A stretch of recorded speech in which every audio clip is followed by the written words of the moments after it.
My hands shook. The lantern sputtered and smoked. Something heavy scraped in the aisle behind us. I tasted dust and iron. My sister pressed her palm to my chest to stop me from standing. Her eyes were wide. She had a dark bruise rising along her cheek. We sat on the floor between two dead rows of books and catalog drawers, and I said it out loud, because it didn't matter if saying it made it worse. I said, "We shouldn't have brought the idol." Metal whispered when it slid. Stone rasped over concrete. The sound was slow, like it wanted us to hear every inch of it. We both flinched. A drawer slammed somewhere in the dark, and the sound ran through the shelves like a pulse. "I can't hear it breathing," she whispered. "It doesn't," I said. My voice came out wrecked.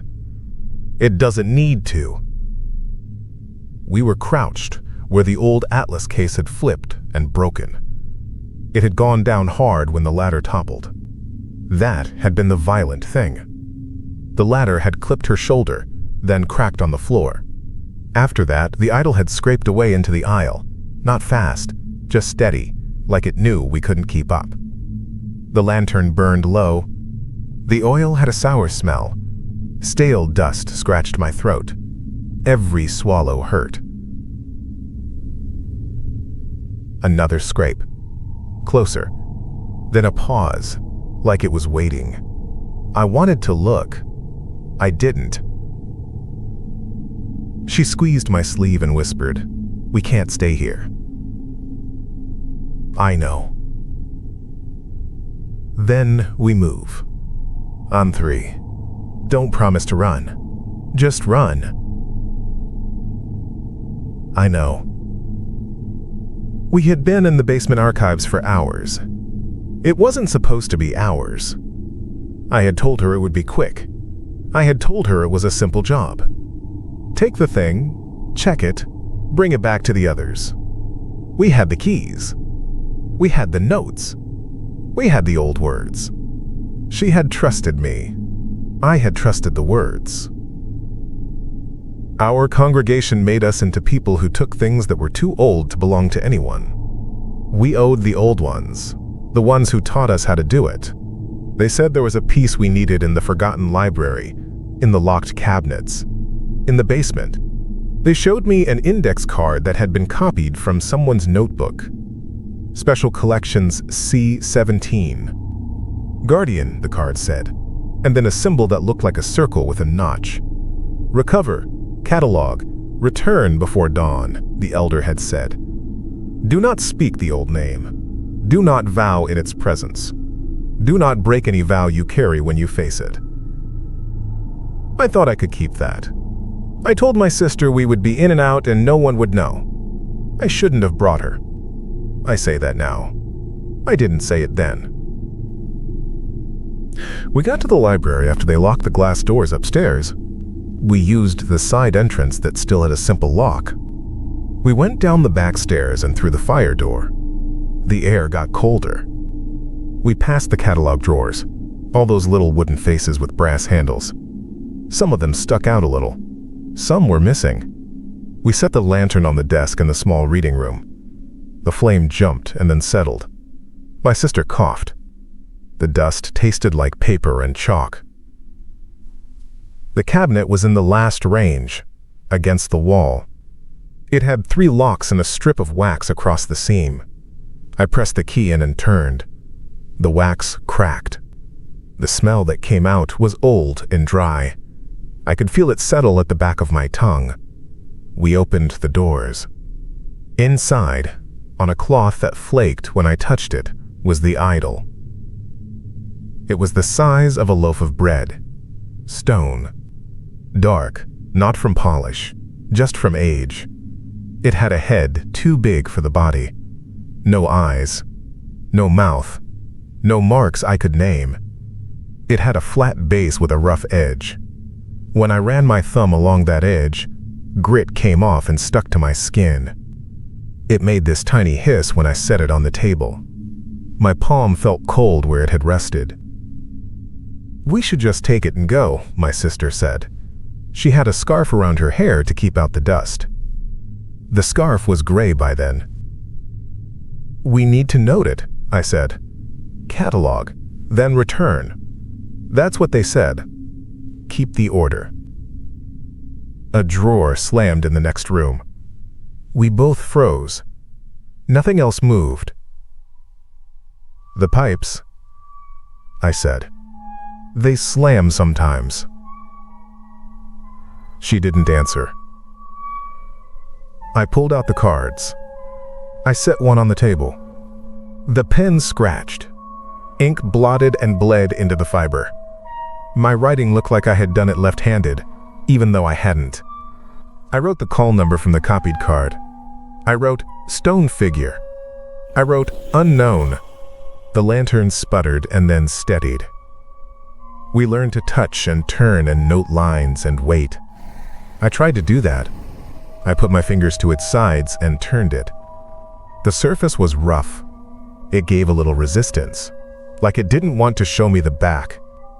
When I turned it, grit fell and made a little arc on the table. I wrote that, too. The pen left a dark smear under my hand, and when I lifted it, there were prints on the card where the grit had stuck to my fingertips. I brushed them away. I left a gray smudge. My sister pointed. "You see that?" She was looking at the floor. Index cards had fallen out of 2 drawers and scattered in the aisle. We hadn't touched those drawers. The cards didn't just scatter. They slid. You know the sound paper makes when you push it slowly across a table? That long whisper? It did that. They arranged themselves in a bent line, then stopped. "Don't," I said, when she started to step toward them. I wasn't going to. She wasn't lying. She had both hands on the table. She looked small next to that thing. Another drawer slammed. Closer. The air felt thin. I swallowed. Dust stuck where spit should be. I turned back to the idol to keep working. It had moved. It didn't jump or fall. It just wasn't facing the same way. The notch on the base was toward me before. Now it was to the side. There was a crescent of gray grit on the table where its base used to be. Fresh.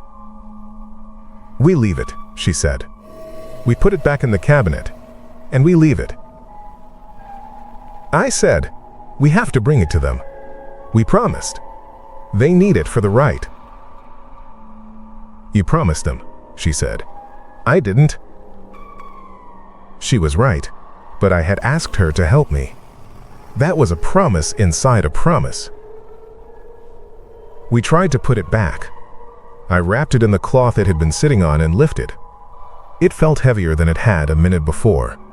It was a slow, dull, heavy, not like lead, more like that feeling when a box has rocks and you thought it had books. It pulled down.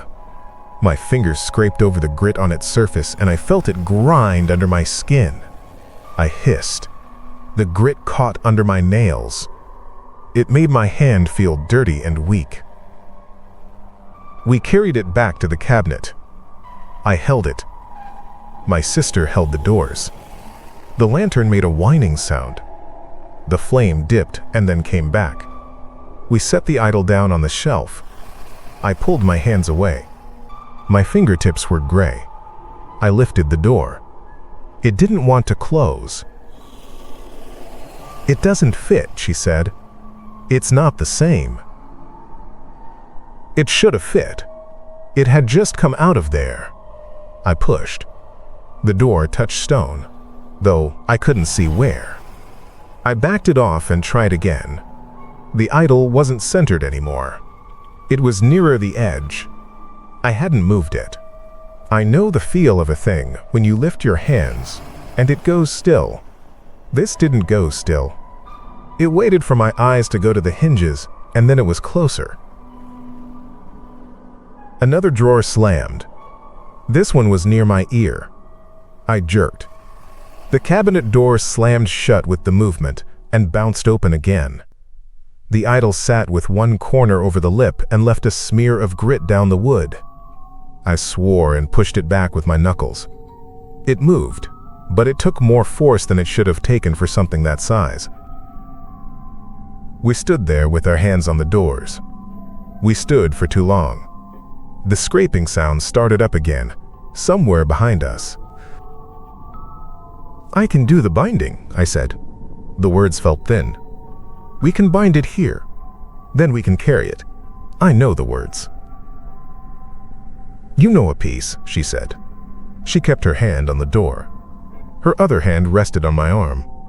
I knew she wanted to run. I didn't say it. I didn't want to say that she was right. I didn't want to say I had dragged this thing out of its place, and now I didn't know how to make it still again. We took it back to the reading room because the table was broad and flat. The little lamps on the ends were out. Only the lantern made light. It threw a small circle that didn't touch the corners. The walls went away into dark. The cold from somewhere hit the side of my neck and stayed. It wasn't wind. It was just a place where the air didn't have warmth, and it clung. I took out the twine. I took up the chalk we carried in a paper wrap. The chalk snapped when I pressed it to the table. The line I drew looked crooked even when I fixed it. I set the idol in the circle and put the twine around it twice. The twine lay across its head and across its shoulders. My sister watched with her mouth set. She didn't say anything. I didn't look at her too long. I said the words we used when we were supposed to quiet something old. I kept my voice even. I have a deep voice. It didn't sound deep there. It sounded like someone talking into a coat. "Do not vow in its presence," the elder had said. I remembered that. And then, like a fool, I added, "Stay." I said it to the thing like you talk to a dog. I knew better than that. I still said it. The twine went tight. It didn't pull fast. It just went from slack to hard like something on the other side had leaned on it. It cut into my fingers. It was slick. The strand bit and then slid. The knot I had tied at the side pulled until the fibers squealed and then broke. The end flicked my wrist. It left a gray line where it touched. The lantern didn't like that. It fluttered and choked. I reached out and shook it once. It steadied. In the light, the idol moved. It didn't jump. It turned its head. It turned a fraction and then another fraction, with a scrape each time, so slow I felt it in my teeth. Grit fell and piled at the base. There were 4 small shapes in that grit, like something had pressed down and lifted up. Not toes, just prints. Not deep. Enough to show. "Don't watch it," she said. "Come here." I backed up until my legs hit the chair. I put my hands on the table without looking down. Dust stuck to the sweat at my wrist. My sister went to the shelf behind the desk. There were ledgers there, big ones, with half-rotted leather and a graying cloth spine. She pulled one and sat it down. The cover left a film on her fingers. She wiped them on her jeans and opened the book. Ink crawled on those pages in lines of exact hand. It looked like it had been all written by one person in one long day. She licked her finger to turn a page, and then made a face. "Don't do that," I said, too late. The taste of this place held on. I knew that. There. She tapped a paragraph with her nail. She turned it toward me. The lantern light wobbled over it. C-17. Guardian figure. Oath cabinet. That's what the ledger said. Guardian. Receives and retains. Stone. Not to be bound or carried past doors by those who have sworn oaths and then broken them. Not to be named by its old word. Feeds on such. When it has fed, it stirs. When it has fed well, it rises. Keep vows when opening. Keep silence when closing. I felt something go through me when I read that. I thought of the little ones we made, all the little vows you don't even hear come out of your mouth. I thought of what I had told my sister. I thought of the ones I had made to the old ones and not kept. I couldn't count them. They weren't big. They were like threads. They were still threads. I closed my eyes. "We got it wrong," I said. "You think?" I wanted to say I was sorry. I had already said it once that night, and it hadn't changed the shape of anything. Another slam. The drawers along the back wall went in and out. It wasn't wind. The sound had weight. Cards flew out. They didn't flutter. They spilled, and then they slid, like something was pulling them from below. They made a soft, dry shuffle against each other. I caught myself counting them, like I'd ever get to the end. The scrape came up behind us. It was in the aisle. We had left it on the table. It wasn't on the table now. Grit trailed over the edge and fell in a little gray spill. It was in the aisle. It had turned past the chair and gone where there weren't light. "Don't say it," my sister said, fingers white on the ledger. "Don't say anything. Let's go."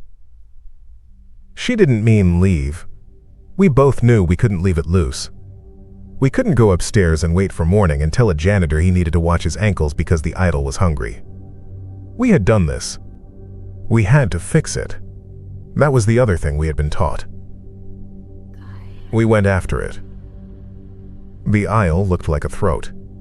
The light didn't go far. The edges of the shelves made lines that didn't meet. I could hear the scrape. It was ahead of us, toward the atlas case. The cold place moved with us. It kept to our right side. I put the lantern forward and took a step. The floor had grit on it. It stuck to my boot. It made my gait sound wrong. We came around the corner at the end of the range, and there it was. It sat halfway down the aisle, between the ladder and the atlas case we had flipped earlier. It faced us. That meant nothing. It didn't have a face. It still felt like it faced us. There were 4 little prints in a smear of dust beside it. The ladder lay across the floor, wrung, cracked. The atlas case had 1 broken leg and 3 that held. "I can't pick it up," I said. I didn't mean couldn't. I meant shouldn't. She put her hand under my elbow. "We push the atlas case," she said. "We trap it. And then we leave. We come back with others. We come back with more hands. We don't have to beat it. We just have to get out." I nodded. I didn't promise. We went around the other way to get behind the case. The scrape followed us. It wasn't fast. It didn't have to be. It lived here. We were only visiting. We passed the bank of drawers. One slid out on its own. It stopped short of my thigh because it hit the neighboring brass. Cards were already on the floor, a sheet of them, and they slid out of our way. It was like being led. "Don't look," she said. "Don't give it your eyes." We reached the atlas case. We put our shoulders into it, and it moved a little and then stopped. It was full of maps, and all the paper had weight. I thought about paper being light, and then I thought about how wrong that was when you made a stack of it. It made more weight than it looked like it could. Everything was like that down there. We pushed again. It creaked. My shoulder burned. I felt grit grind into my shirt. My sister made a noise when she pushed, short, like she didn't want to give the air to anything else. The case shifted, and then the leg that was cracked gave. It went down on that corner and hit the floor. The glass rattled. The scrape did not stop. The idol didn't need speed. It needed the next inch. It got that inch, and then the next. It came up to the ladder and paused there. It didn't know the ladder.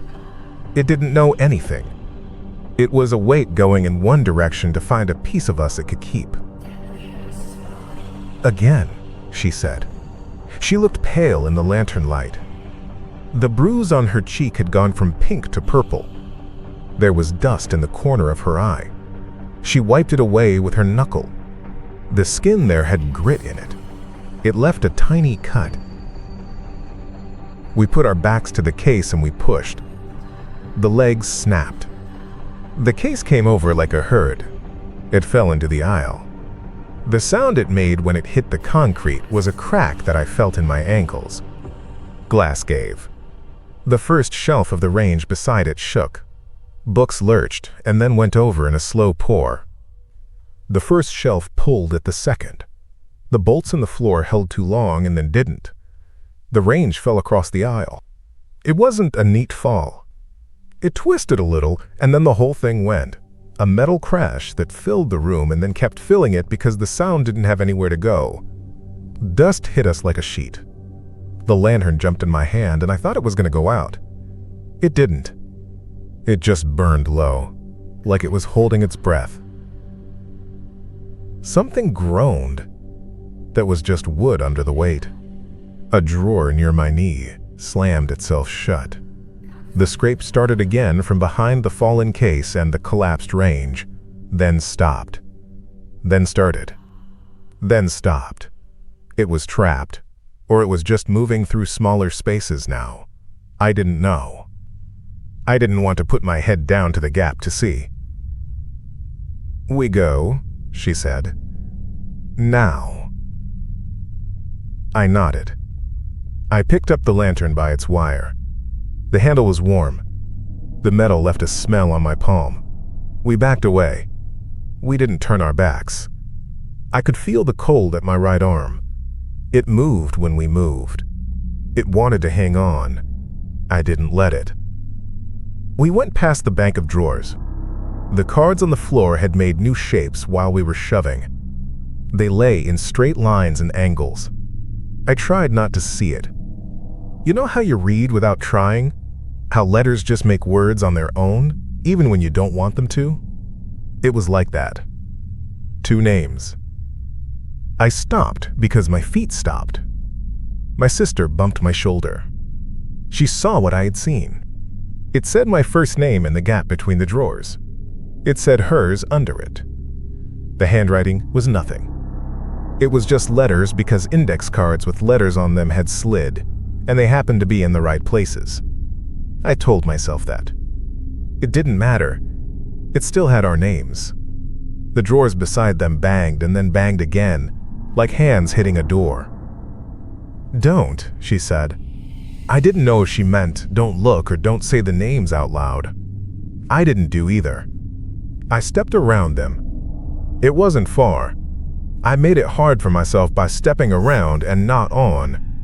That took longer. I don't know why I did it. I didn't want my footprint on that. We reached the reading room. The ledger was still open. My first index card was still on the table. My writing had smeared all the way across it somehow. I hadn't touched it. The 4 little prints in the grit had become 8. I didn't count them again. We went through the fire door. The cold left my arm at the threshold. The stairwell smelled wet, like concrete and old clothes. I had never been so glad to smell that. I didn't run. I thought if I ran, the first would take that scrape with me. My sister didn't run either. We climbed. The lantern burned steady now, as if it liked the stale air upstairs better than what was below. We went out through the side door and into the night. The air outside the library felt warm, even though it wasn't. My lungs shook from the dust. I bent over. Nothing came up. It just hurt. My sister leaned against the brick and shut her eyes. The bruise had a new edge.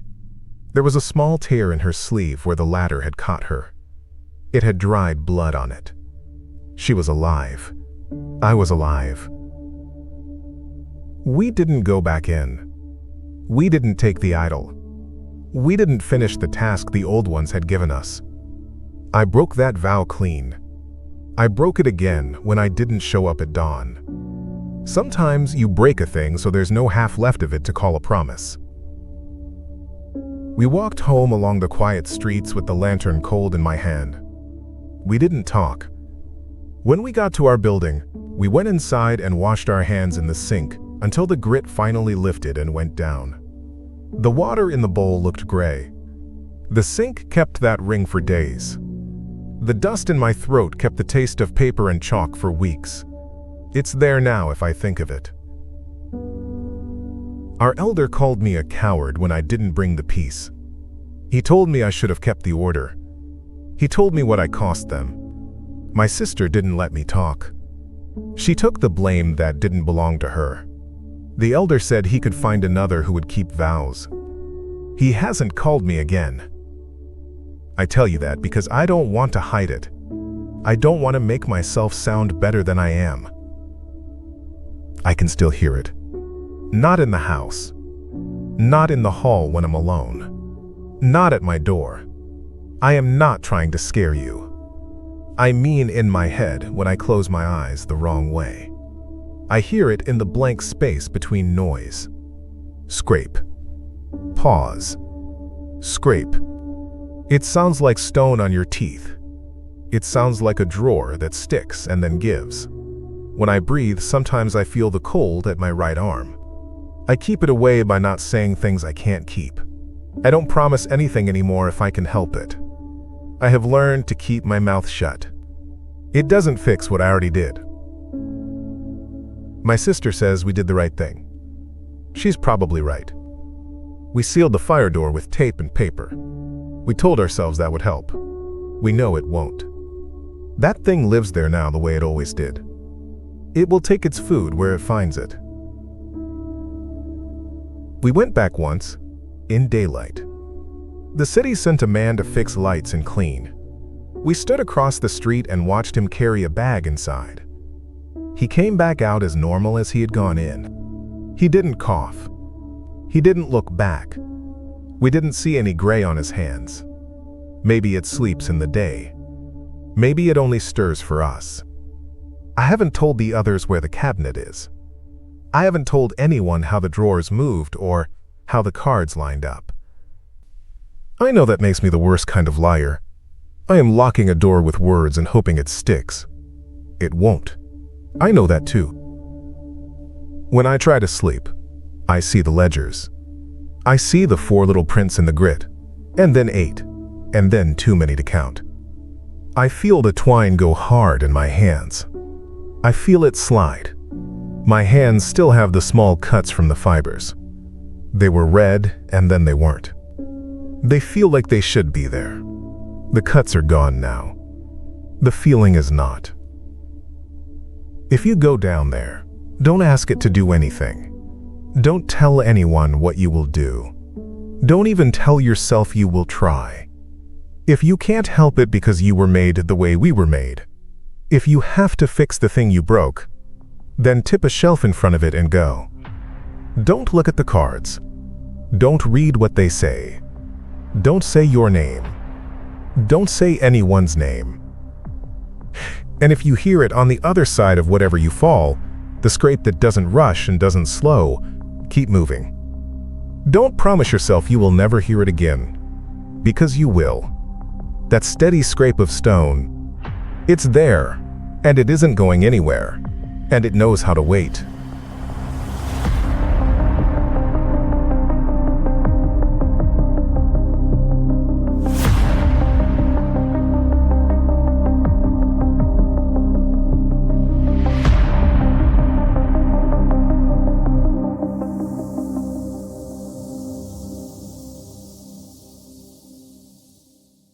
I hope you enjoyed that story. If you did, go ahead and hit subscribe. I've got plenty more coming. Give it a like if it sent a chill down your spine. And, of course, there's another one you can find on my channel. See you on the next one.